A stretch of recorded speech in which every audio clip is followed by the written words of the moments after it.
VIP boxing down at Sharpsdale Boxing in Blackpool. And we're going to chat to Mr. Jake Abrol. Jake, we're out again. We weren't sure when you were going to be out because I don't know if we can talk about it, but you've been a bit run down coming up to fights just recently. Is that something that's been sorted now? Yes, all sorted, Lee. It wasn't like a major problem, it was just something we thought we'd get checked out. And so all come back good, fit and healthy, strong, ready to go. What was it, am I right, an iron deficiency? Yeah, I had an illness last year and it left like a bit of an iron deficiency off it. It's nothing major. Yeah. But you got some tablets and you said within about a week not even a week, literally. And the second I started taking them, just back to where we left off. And how are you feeling now then? I mean, can you feel a difference in yourself? Yeah, I just felt like back to where I was, sort of thing. Yeah. Feel really good. Enjoying training at the minute. The sun obviously helps as well. I was going to say that. It's beautiful in it today. I know. Yeah. And must be good for you. It's like the three amigos in here today. Yeah. All got dates. You're fighting now with your stablemate Tom Berry. Yes. Not sure of his opponent, but we know who you've got. Yes, yeah, we do. And you're smiling, and I'm smiling because he's been a great addition to the Way Fighters. He's a Mexican, and we know how tough Mexicans are, and he's one of the toughest. Sorry, Dad. Yes. And he's one of the toughest because in his 31 fights, I don't think he's ever been stopped.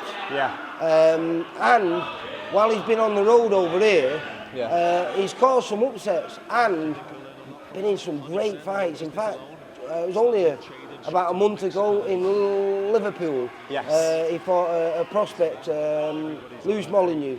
Yeah. And it was a good fight, wasn't it? Yeah. Well, Lewis was cruising. He was cruising. After 3 rounds, you thought, Mr. Lopez might be out of his depth. Yes. But we was all wrong because it's like woke him up. I think he got caught early on in the second round. So I got his head together in the third round. In the fourth round, he really put it on the other kid. And, it was a great fight. It was a real ding-dong. No, it was, yeah, definitely. And I presume that's what you want because he's not your usual suspect. He's the guy that is a genuine good test for any good prospect. Yeah. And he's a guy that if you hurt him, he doesn't shell up. He fights his way out of it. Of course, yeah. No, it's what we say to you all the time, Lee. These are the sort of opponents we want, not where you let your hands go and they'll shell away. When you let your hands go on him and you sometimes hurt him, that brings the best version out of him. So it's an exciting fight and it's one that I'm happy with. I don't think he's ever been in a bad fight on a VIP show. I think it's not in them Mexicans to have a bad fight, is it? That's true. Yeah. And we've got a great show as well, mate. Because like I said, you've got your stablemate on there. We've got Zelfa Barrett on there. Yeah, it's a great card, I know, I was speaking to Steve the other day. Who's fighting another Mexican as well. Yes. So I think and there's some real good 50-50 fights. Great top of the bill there, an 8-rounder where we've got Callum Pearson taking on Ashmaran. And a fight that intrigued me, a guy who was the Welsh area champion, taking on Yusuf Saeed. Yes. I think that could be a real good fight. So I'm looking forward to it. Watching you all today, and you can see I'm smiling now, can't you? Because I enjoyed today, mate. Yeah. Today was a nasty day. A day who can hit the bag the hard, who can hit the pads the hardest. Fucking hell, you come in every session, Lee. Do you know what it is though? It's good. You need that friendly competitiveness. You've got me, Thomas, Brad. Everyone's firing on all cylinders, and it's if one puts a good combo in, the other two have to. Otherwise, you're getting terrorised. You know what I mean? So brings the best out of everyone. Well, actually, you all did one. Tom was in here today, your old coach. Yes. And he was holding the pad mitt, and I think Tom set the bar very high. He sent over an absolute. I mean, you're going to sleep if that landed 100%. On you. And then Brad did the same. It must be the best shot he's ever thrown. It was sounding beautiful. None of us know where that came from. And then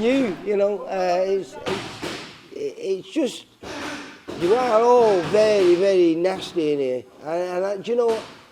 Now I'm talking to you and we feel like we're going to see the best of you. Are we going to see a slightly different you? Because this has affected you, this little bit of an illness, because it was from that was it tonsillitis that you had just over a year ago? Was Yeah, it? about a year ago, Lee, yeah. And it's been persistent because it's something that affected you a year before that. And I think, like you say, it's got been. It was just a reoccurring sort of illness, wasn't it? Which we've got hold of, yeah. So are we going to see a new, improved Jacob Abrol? You should always, every fight, see bits of something new, definitely. But yeah, just like you said, sticking on the journey and maturing, better performances each time, definitely.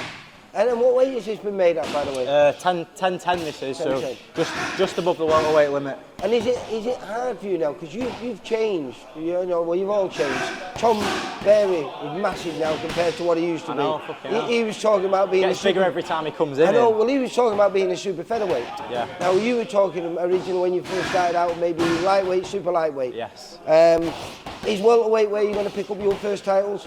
Yeah, I believe so, Lee. I don't struggle at the weight. We're in here, we live the life, do you know what I mean? So we're always eyes on the weights and stuff like that. But it's the perfect weight for me, I feel, when I'm at title weight. And I know we can't look past Lopez. Of course not. But if everything goes perfect the way we want it to go on June the 7th, do you feel you'll be ready for that first little title? 100%, yeah. It's just whoever Stephen and my dad get me. Do you know what I mean? I'll fight whoever's in front of me and they'll sort it for me. Right, well, they do the matchmaking, I do the boxing. I believe we're back in September, we're back at the Winter Gardens. Yes. And we'd love to be going back there with you headlining it, going for your first title. Yes. I think that's always been the plan, hasn't it? Yeah. Yeah? Right, well, good luck for the rest of camp. I know you're not long, it's only 2 weeks on Saturday, 2 weeks to go, yeah. I'll be down there, will we be down there talking to you and saying win number 13? That's the one, Lee, definitely. Jake, see you later, mate. And you, Lee, goodbye. The latest interviews, amateur and pro, across the north, click and subscribe. VIP, boxing promotions, also Twitter, Instagram and Facebook.